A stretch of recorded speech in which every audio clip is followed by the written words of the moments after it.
Welcome back to The Book Stop. I'm so excited to talk about today's episode. Fair warning moving forward, this podcast does contain spoilers as we go over major events within the novels. Before we get into it, don't forget to follow us on Apple, Spotify, and Instagram at The Book Stop Podcast. Alright, and welcome to another episode of The Book Stop. It's so great to have you back. It's been a while. It's been forever, I think. Yeah, you were here way back in February, so it's been a while. And did you figure out what book we're going to talk about today? Wonder. Yeah, so we're back with Luciano, and we're going to talk about Wonder. A little bit about the author before we get into it. So Wonder is written by R.J. Palacio. So she's a graphic designer and a art director. So she wrote this book off of a real life experience. So her son noticed a girl with this kind of facial difference than everybody else. Or her son started to cry in front of the little girl. Uh-huh. So she wrote this story to kind of show how that girl must have felt. And there's actually a scene of that in the story. But yeah, Wonder actually has a movie with Mr. Owen Wilson. That's how I first heard of Wonder, yeah. Mm-hmm. Yeah, a lot of people don't know it's a book, too. So, and there's also, spin-off stories of, different characters, too. Really? I think Julian got his own chapter, type You're deal. kidding. Yeah, yeah. So now, yeah, to jump into it, we're going to play a little game. Oh, boy. So, you are going to describe this book in 30 seconds. Okay. I knew this was going to happen. I would hope so. Alright. But, twist. Oh my goodness, the twist. So you're going to tell it in the mom's point of view. So this book was told in multiple different points of view. But one interesting fact that we never got the parents' point of view. Yeah, I was just thinking about that. Yeah, so I want you to describe this book in 30 seconds. And you begin now. My son Augie is the love of my life. I decided to take him out of homeschooling and enroll him in school because I think it would be good for him. Plus, it's at a preparatory. I figure it'd be nice for him, but things don't turn out well for him throughout the whole story. He gets bullied. We go through a lot of life changes, and then we lose our poor little Daisy, and yeah. And then everything wraps up in a bow at the end.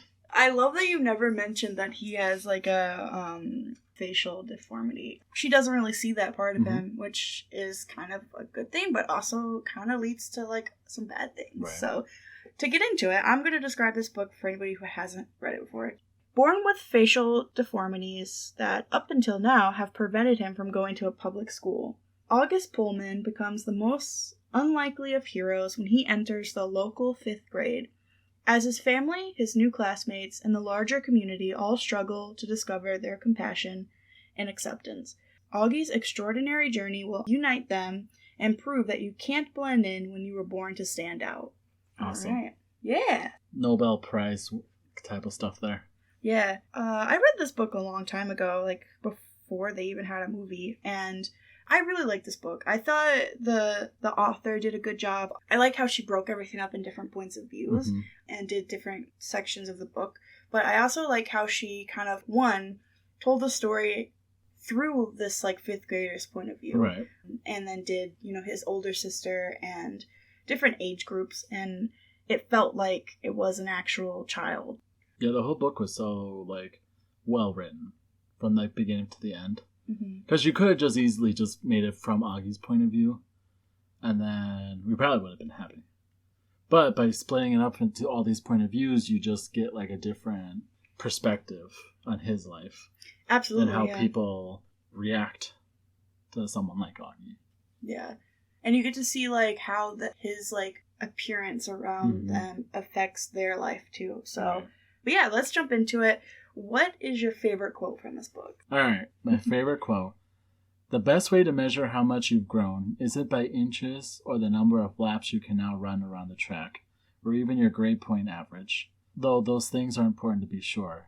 It's what you've done with your time, how you've chosen to spend your days, and whom you've touched this year. That to me is the greatest measure of success. And it is so, so true. Because we can all do these little things run a mile in I don't know how long, or score all A's in your class. But the thing that people remember most is how nice you were to people. Mm-hmm. or what you did with your life or how you impacted someone's life. Because that's going to stick around more than straight A's and stuff like that. Right. So I thought that was a very nice quote. Yeah, that is a good one. I think that one kind of really goes towards, like, Jack Will. Mm-hmm. I think he made, like, almost the biggest impact in Augie's life, Mm-hmm. and being able to just accept him for who he is. And that really shows how his, like, him being friends with Augie really impacted his life and was able to, therefore, make Augie impact somebody else's life, and how your actions can lead to other people having actions that are going to, lead to a good thing. So that's a very good quote. Good job. My favorite quote is a pretty popular one, but I think it really kind of sums up the whole story. So this is from Augie, and he says, "I think there should be a rule that everyone in the world should get a standing ovation at least once in their life." Mm-hmm. So cute. So I like this quote because Augie was the type of person that hated people looking at him. Mm-hmm. And standing ovation literally means people have to stare at you and, you know, clap for something that you did well. And at the end, he does get a standing ovation for winning the award. Mm-hmm. But I think that one right there really shows the character development in Augie and how he moves forward from, you know, accepting himself and being able to accept the society around him. Right. He was very sheltered, and his parents didn't really interact with the outside world. So this going into the 5th grade at this school was kind of his, like, wake-up call. Right. And just show that, you know, people, especially kids, are very cool, and he's going to have to, unfortunately, accept that people are going to act that way. Yeah. So he has really grown, and he's ready for people to stare at him. He really did grow this entire story. Oh, yeah, definitely. You know, definitely a way different person than what he was at the beginning. Mm-hmm. Yeah. So let's go over our characters. We have Augie, who is our main character. He has I cannot for the life of me remember what the condition's called. It's a long name. It's a very long name, yeah. But if you were to look it up, I'm sure it would pull right up. But he's gone through 27 surgeries. And I guess to give, like, an idea of what he kind of looks like is the author would describe it as he has cauliflower ears. Mm-hmm. So his ears kind of resemble that. His eyes are on the middle of his cheeks, and his mouth looks like a snapping turtle. She gets really into, like, every little detail of it. Yeah. She's really descriptive, and you can really, like, picture how he might look in your head. Mm-hmm. But as you, like, continue reading through the story, like, that gets pushed all the way in the back of your head. Exactly. Unless they bring it up. Mm-hmm. You know, you're like, oh, yeah, he does look different than the other kids. But he's such a normal boy. Absolutely, yeah. He's smart. He likes Star Wars. He's really funny. Like, he has these other traits about him that even the characters themselves, like Jack Will and Summer and people, they've said multiple times that they didn't even realize that he looked like that anymore. Mm-hmm. Like, they stopped recognizing it and just saw his good traits. Just normal Augie. Which is so cute. So yeah, the first thing I really want to talk about is how realistic the story is and how that the kids were very harsh. I like the difference between the kids' view of Augie and the adults' view of Augie. How the kids were mean, and kids are mean. They don't have a filter. Right. And the adults were very like, oh, let's go, like, let's not look at him, let's just go and, you know, ignore what's going on. And the kids take it all in and then fortunately make fun of him because that's just how kids are. Mm-hmm. Yeah, it's funny because you look up to the adults to be the bigger people, but multiple times in the story you see how the kids are actually the bigger people, and it's the adults that need reminding that you can't say certain things. Exactly. Like, there was this one point in the story, and I can't remember who it was, and her mom, and she said something inappropriate, or looked at Augie like a second too long, so she had to, like, tell her mom, no, stop staring at him. Summers, because he went over to Summer's That's right, house. It was Summer, yeah. Mm-hmm. And it's just like, I guess it really doesn't matter how old you are. Sometimes you just need that little, like, wake up, hey, what you're doing is not the best thing for this, like, 5th grade boy. Yeah. You know? I think he's like 10. Right. In there. So we had another character, Julian, who was the antagonist of the story. He made a lot of issues for Augie's, and for literally no reason, just because he was a kid and he was a jerk. And I found Julian to be very compelling. I wish there was more, and I definitely need to read the sequel, because obviously he didn't have a great upbringing and his parents were an issue, and I would have really liked to see how, like, later on, how it would have developed. It's very easy to just tell the story how it is and just say, okay, I hate Julian. The entire story. Mm-hmm. But then when they put his point of view in and they put in his background and they tell us like how he thinks in his mind about what's going on, it's like, okay, well, obviously what he's doing is not good, but you can kind of like reason with it. Yeah, reason, see the rationale, and hope that he does better. Yeah, that's why I think point of views, it's for sure one of my favorite reading styles.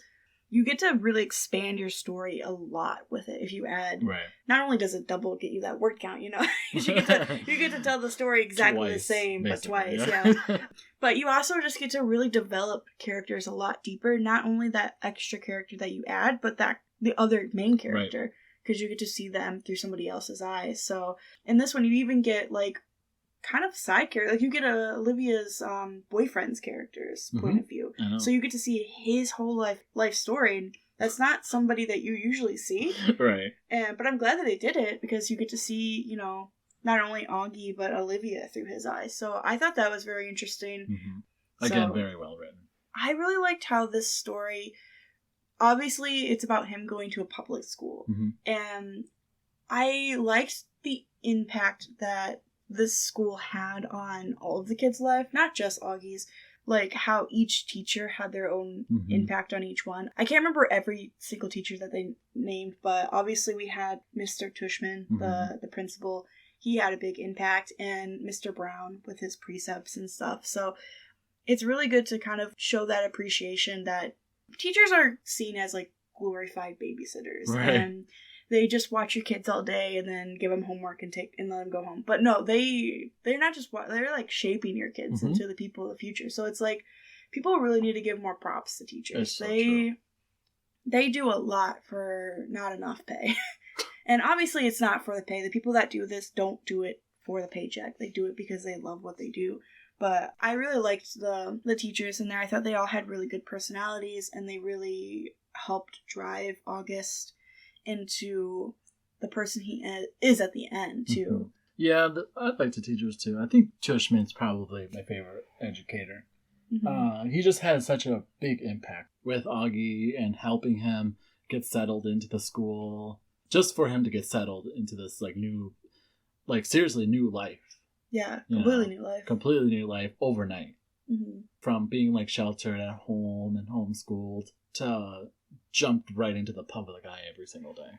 He mostly grew up with just around his parents and his sister, and this was middle school, so he's going into 5th grade, but it's middle school for him. Right. And surviving middle school is already hard enough. Middle school is a nightmare for anybody.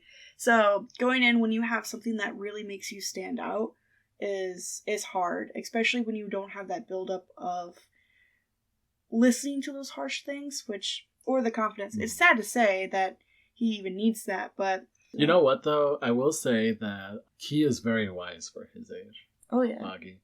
Because he talks about the entire story. He talks about how he notices little cues and little things that people do when he knows that people are staring at him or trying not to stare at him.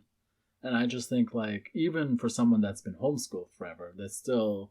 very wise to be able to pick up on stuff like that. Well, fortunately, it's not a good thing, but yeah. I actually want to jump into like Olivia's point of view for a second. So she is obviously the older sister, and ever since Augie came into her life, she's kind of accepted that he's different, and I really liked her point of view, and I liked how she accepts that her life is going to be different because Augie's life is different, and how she's always gonna, unfortunately, be on the back burner for a lot of stuff. There's this one quote that she says. It's kind of like right at the beginning of when school started, and Augie's kind of debating if he wants to go because he's never gonna really be seen as normal. And the quote is, she says, "We spent so much time trying to make Augie think he's normal that he actually thinks he is. The problem is that he's not." Right. And that one is just a sad quote because it's kind of a view on society how like he is normal, but he just doesn't look normal and to like a normal like standard. So the entire time she kind of just says we need to back up and let Augie kind of take his own step into life, right. and be able to kind of make his own decisions and gauge his own reactions towards people. Yeah. Because I feel like his parents kind of sheltered him a lot and would do that for him. I feel she wants him to embrace, but also his parents to embrace the fact that he is different. Mm-hmm. You know, and instead of forcing him to try to be like the other kids, they have to accept the fact that he will be a little different. Yeah. You know? Because there's no possible way to change society's view. Right. It's too far gone. We could definitely for sure try. Mm-hmm. Like, it's definitely worth trying. But in the end, you kind of have to make your own way. Right. And, you know, make people kind of see what you want. But it's really hard, especially when you're in middle school, because middle school is impossible to survive. Yeah. So who would you say is your favorite character? There's so many good characters. I guess maybe Jack, because to start off from like the beginning, he kind of got put into this group with Julian and Charlotte to show the new kid around on purpose, because they know, and to be like his like mentors. Mm-hmm. I want to say the educators knew what was going to happen. You know? Yeah. And if we just put him out there by himself to figure it out, it's just going to end with that. So he was put into this group. He talks to Augie. They hang out. Then there's a little bit of a fallout. Augie overhears how Jack says that he was like forced to like hang out and he's always with them and all this jazz. We have like his point of view, like sort of like a redemption arc for him. He realizes he was wrong, apologizes. They become friends again, then they're friends until the end of time. You know? Forever. Right. But I feel like probably my favorite character of this whole thing. Because he kind of has those moments of weakness, too, where he wants to fit into society. Right. And he wants to seem like the cool guy, even though he hangs out with Augie all the time. Right. He doesn't want people to think that he's actually friends with him, so he tries to convince people that it's like a charity Right. thing. So, yeah, I like Jack, too. He's not my favorite, Okay. but I'd like him. I would say my favorite is definitely Mr. Tushman. Oh, okay. Yeah. He's my favorite character in the whole thing. I wish he was in it more. He's the type of person that is always willing to give somebody a second chance, which I feel like everyone needs to be. Sometimes you just gotta give that person a second chance, because they could shock you. Plus, he's a kid. Oh, I'm sorry. Mission Tushman's a kid. Who let it be a principal? I thought we were talking about Jackie. No. But no, just Tushman. No, yeah, you're right. No, so Mission Yeah. Mr. Tushman gives Jack a second chance after he punched Julian. Yeah, you gotta give people second chances. Yeah, and I feel like he definitely would have given Julian a second chance if his parents weren't such. Right. Yeah.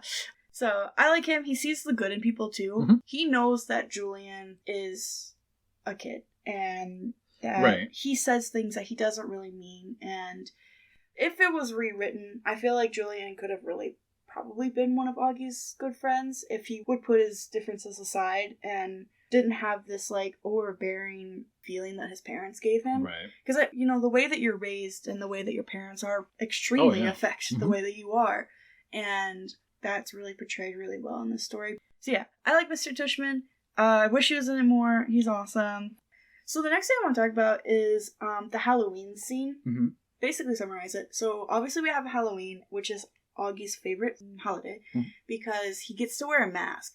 And I really like this scene because it's pretty much the only time that he gets to wear a mask and be able to hide from society. And it's really sad because every single day of the year, everyone else gets to wear a mask. Everyone else gets to be fake in front of somebody else and gets to hide how they really feel. But Augie's is kind of shoved out there, picked on because of all this stuff, and so his emotions are very like on his sleeve. So on Halloween, he gets to just be who he wants to be, and the Halloween scene is really sad because that's when everything kind of goes down between him and Jack. And he was a Star Wars character. His mom was trying to look for a Boba Fett costume, but instead found Jango Fett, which is I don't know anything. Boba Fett's in the Star Wars universe. It's his dad. Oh, his dad. Yeah. Okay, I don't know anything about But they're Star clones, Wars. so technically it's clones. This makes no sense. Right. Okay. So he gets this costume. That's what he wanted. That's what he told everybody at school. But instead, he had an issue with the costume, so he wore this like screen looking thing instead. And, you know, he comes into class and he's walking in right when Jack's like, I'm not actually his friend. Right. You know, if I looked like him, I'd want to die. And that's like a really harsh thing to say. It's a really harsh thing to say. And I don't blame Augie for dropping him at all. Yeah. Like, I don't blame him for being like, you know what? Deuces, I'm out. That one was a very big turning part for Jack too. I feel like that was kind of the moment where he was like, oh, you know, my words have an effect on people, right. And I really shouldn't have said that. I mean, it's also sad because it's his favorite holiday. And it got ruined. And it got ruined. And he was looking forward to showing off his costume and hanging out with his new friends on the first Halloween of him being out in the world. Yeah. You know, and then this happens. Yeah, it's so sad. Mm-hmm. So one big thing was Olivia had her own kind of like side story. You know, we talked about how Olivia lost her grandmother and doesn't feel appreciated and knows that she's kind of like a second priority in her parents' life. And one line that really stuck out to me was Augie says, "You can't compare your bad days to mine." And I didn't love that line. I see his point of view, like obviously things are going to be a lot more difficult, but it doesn't matter if you're drowning in 6 feet of water or 2 feet of water, you're still going to be drowning. Right. If you're having a bad day, then you're having a bad day. Right. Nobody, like, you can't compare bad days. You can't compare bad days. Everyone has their own, and they all have their own difficulties within them. So you can't really minimize somebody else's bad days because you feel like yours are greater. Right. Type deal. I feel like for Olivia, she feels like she has this like second priority to her parents, because Augie's always been the one needing the most attention and whatnot. But I don't think she realizes that her parents just think she's very independent. She had to give that illusion that she was because she didn't want to get in the way. Because she knew that Augie had a lot of problems. Right. So. But I'm glad that the parents, like, also are able to see, like, towards the end when she has her little play, she doesn't even tell her parents because she knows that if Augie comes, he's going to end up being the center of attention, quote unquote. But her parents make it a big thing to actually be there for her and be able to actually attend so they can see her perform on stage. Yeah, I will give it to the parents. They do try to be there for her. You know, it is hard because she doesn't feel like she's part of the family sometimes. So I'm glad that they do at least try to go to the play. I know that was like a huge arc. And she really dives in her view of Augie and how she almost like, I don't know, maybe if I was reading too much in it, but she kind of resented Augie for a lot of reasons. But big one was like taking her parents away. Yeah, that's really harsh to think that of your sibling that has like medical need. Right. But at the same time, it makes sense because she was 4 or 5 when he was born, so she was pretty young. She didn't really get like a ton of attention after Augie is born. That's why her grandmother became like the center of her universe, because she said that, you know, I love you more than anybody. And she was like, even more than August? And she was like, yeah, even more than August. There's people around, and there's always going to be around for Augie, but there's not going to be anybody around for you. Right. So I'm going to be there for you. She didn't even tell Justin that she even had a brother, because she was like, I didn't really want to introduce you. But then when it started getting like more serious, she was like, you know, actually I do have a brother. Right. Here he is. He was a good boyfriend. He was awesome. He was pretty cool. Right. Who would you say is your favorite relationship? I mean, there is a lot of relationships that go on this thing. Obviously, August and Jack. However, in this weird kind of way, I kind of like the relationship that Jack and Julian had, for better and for worse. Because Julian ended up being this, like, the main antagonist, the main bully for August, the entire thing. Jack trying to find ways to, like, defend August, but at the same time try to keep his, like, image, status thing in school. Trying to tiptoe, but at the same time trying to be there for August, too. But then they go off, and then they fight each other, and then there's, like, this scene in the book where they talk about a bunch of, like, emails back and forth. But at the end, they still kind of separate. I kind of like when they talk about these, like, relationships, even if it's not, like, the best relationship. But you can still, like, see both point of views and... Yeah. You know. I kind of forgot that they were even friends to begin with. I feel like Jack kind of became his friend because he was the most popular in the whole school and he wanted to fit in. So he became friends with Julian even though he didn't really like him. I feel like if Julian had a better story, he would definitely be within that friend group for sure. I think it would have been cool if like maybe in high school they like if they were the later edition that they became friends. I think that would be a good redemption arc for him. Right.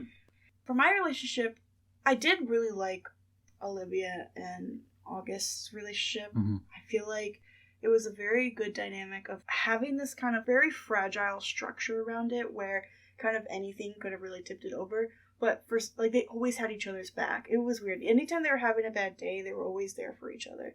But I said my favorite relationship was Miranda and the Pullman family.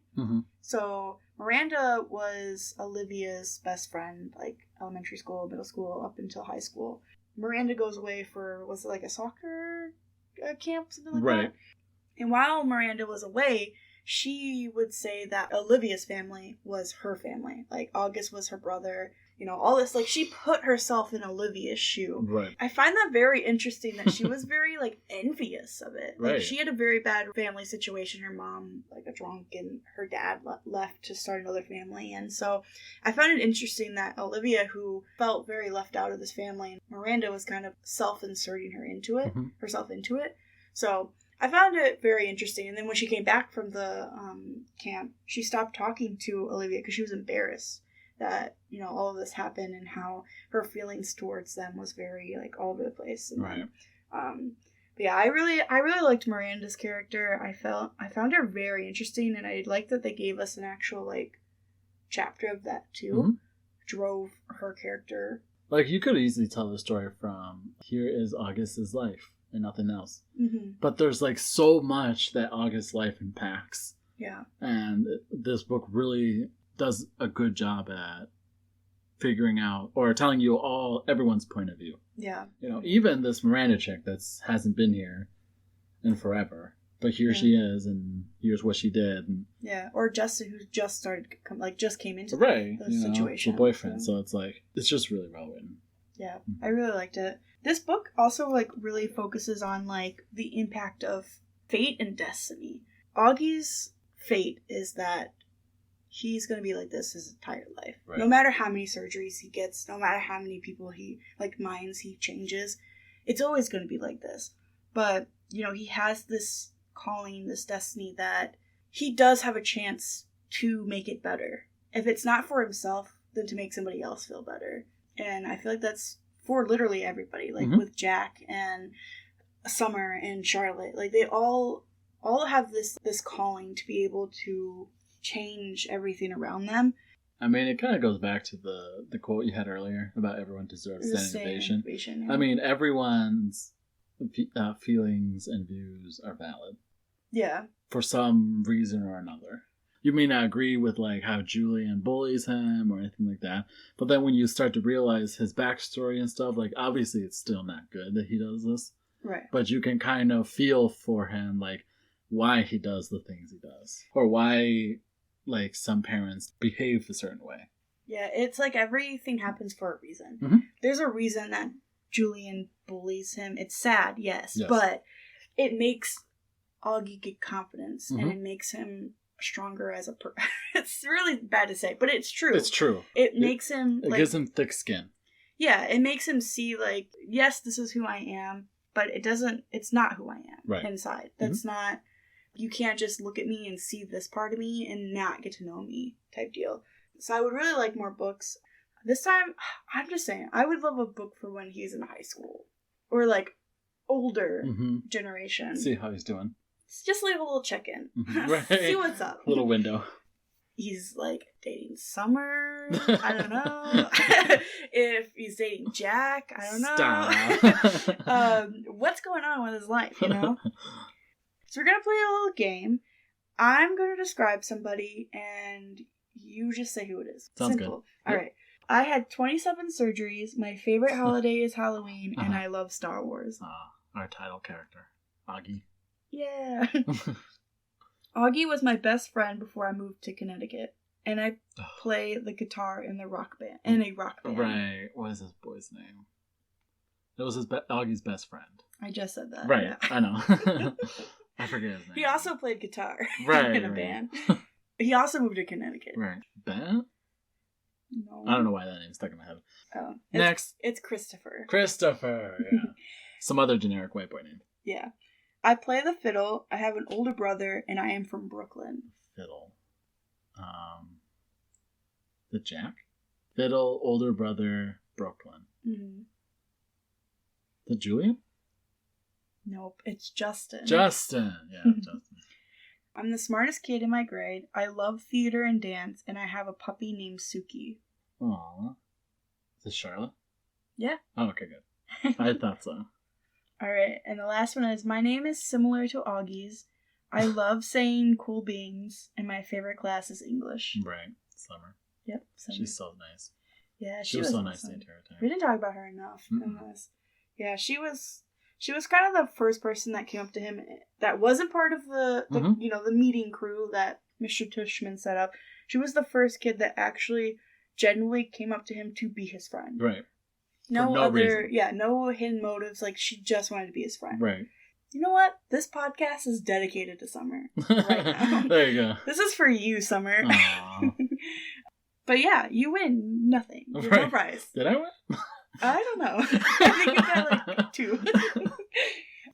I want to go back to like Augie's parents. So I wish there was some more of it. I wish there was more about the parents, because we didn't really see anything about the mom in the book, at least. In the movie, they did give her a little background. Mm-hmm. You know, she homeschooled Augie, and she was an author, and when Augie went to school, she started to like work on her thesis and get her life back together. Right. Like, she started to get a life again. In the book, it did not feel like that. It felt like she was kind of waiting around, waiting for Augie to get home. True, yeah. So I really would have liked to see a little more growth from the parents. Yeah. I feel like we got more feelings from the dad than we did from the mom the entire story.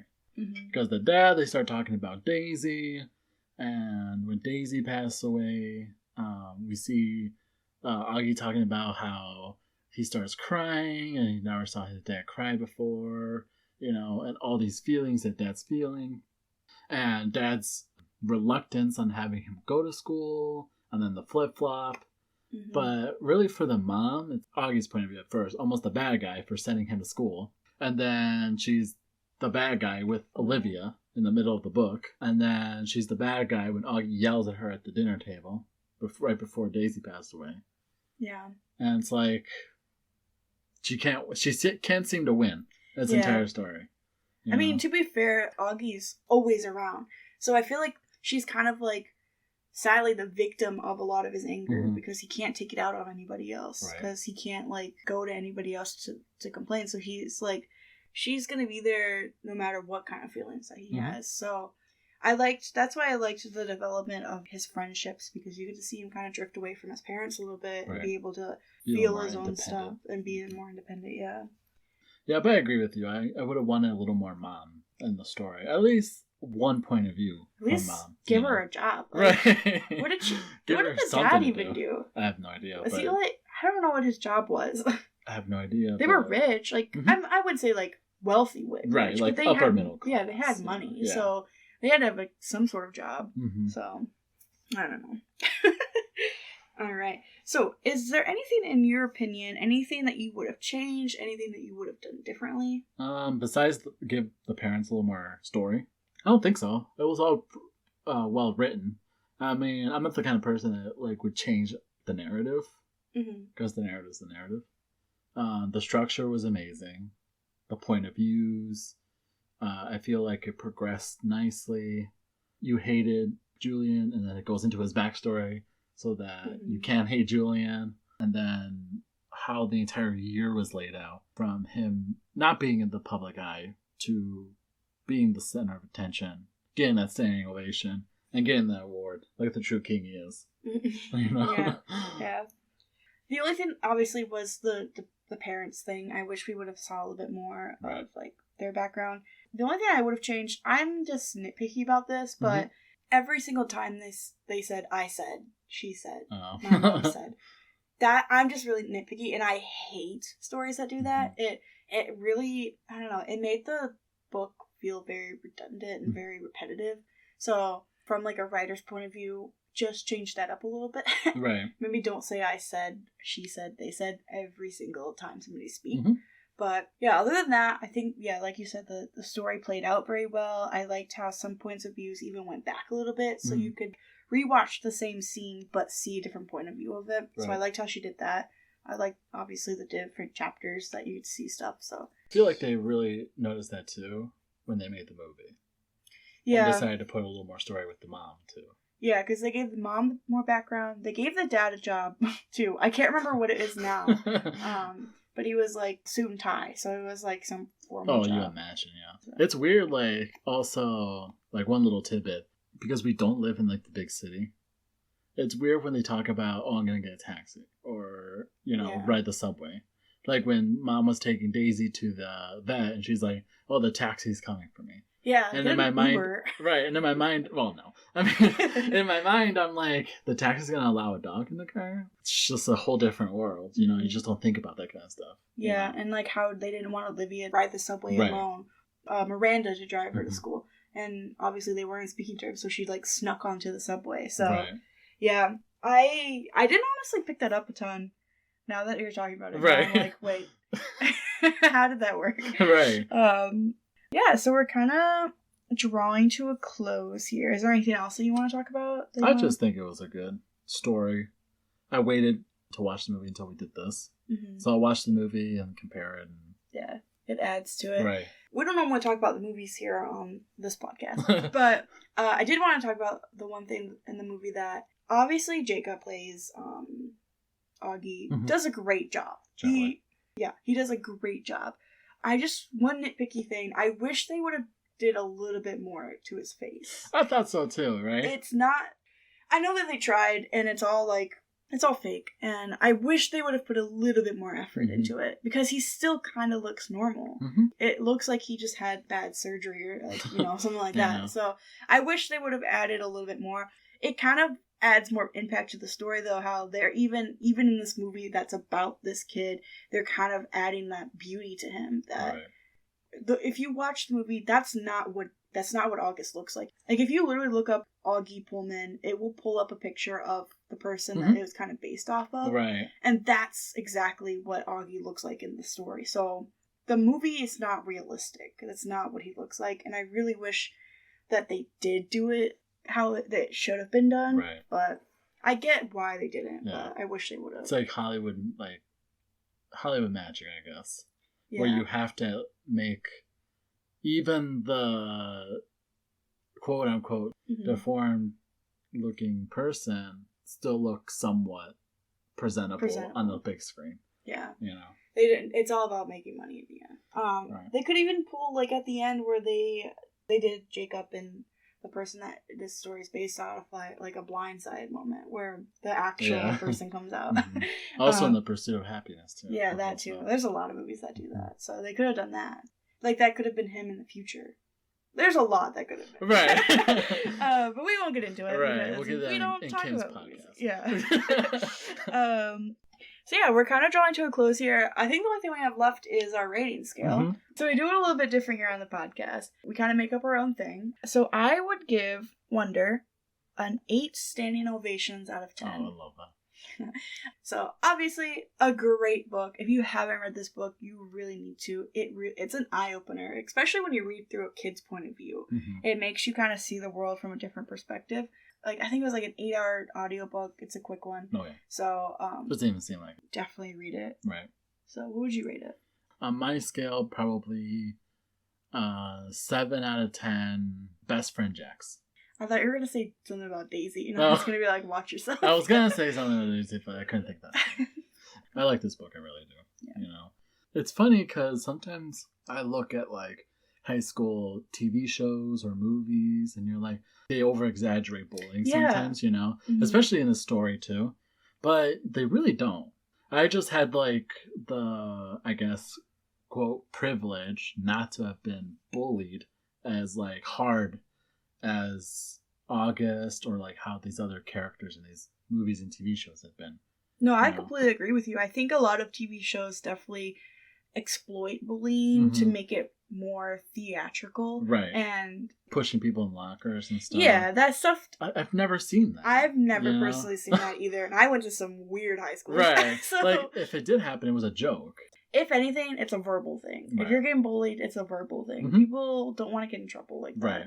And the bullying that happens in this story does feel more realistic because they're kids, and kids aren't afraid to say mean things, and they'll do this kind of stuff. So that's why I said it was very realistic. Yeah. But yeah, obviously we all need a best friend like Jack. Mm-hmm. Yes, we do. Post Halloween, of course. Right. Post self-realization. So, all right. Well, thank you so much for coming on. Thank you for having me. It's always a pleasure. I'm glad you were able to read a book. Right. Is this the first book you've ever read? Ever read? No. That wasn't mandatory? Like school mandatory? Probably, yeah. Okay. But yeah, you're going to be back on next year. I'm going to force you to be back on. Next year? Wow. I'm book salad. Oh, okay. So love it. A lot of great episodes coming at you guys, so make sure you check them out. Can't wait. And yeah, thanks. Thank you. Bye. Thank you for turning the pages with us this week. If you've enjoyed this episode, show your support on social media. Don't forget to turn on your notifications to get a reminder of the next episode. Thanks again for listening to The Book Stop. Bye!